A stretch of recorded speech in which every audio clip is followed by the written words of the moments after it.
preacher's daughter. My father was a Christian Missionary Alliance minister. We had communion on the first Sunday of every month. When Rick and I started here in 1985, Jeannie Brim invited me to the Love Feast. I was pretty much like a deer in headlights.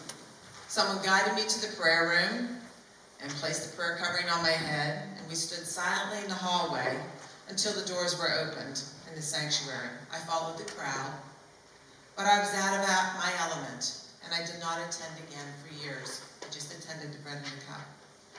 Melinda turned 12, and she was excited about attending the Love Feast and Communion. And good moms eat broccoli even if they don't like it.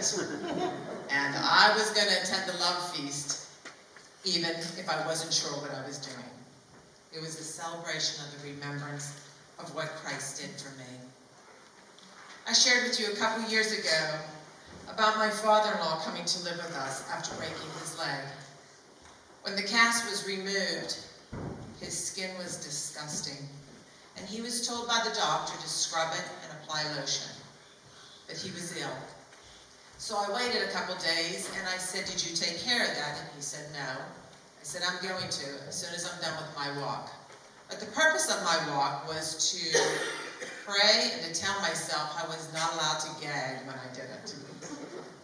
So I found an old basin, filled it with hot soapy water, and I placed his feet in it and began to scrub away the skin.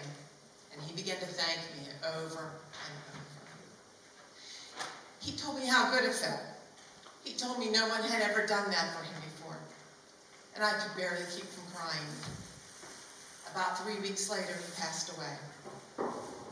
Last night, when I was preparing this, I realized it isn't always about the person that's washing the feet, humbling myself at someone else's feet, but it might be more about the person whose feet I'm washing. After Christ washed his disciples' feet, and he also washed the one of the person who would betray him, Judas. He wants to remove the dirt from our lives and give us a fresh start. Come to communion. Better yet, join us for Love Feast and Communion. Enjoy the meal. Join in the communion.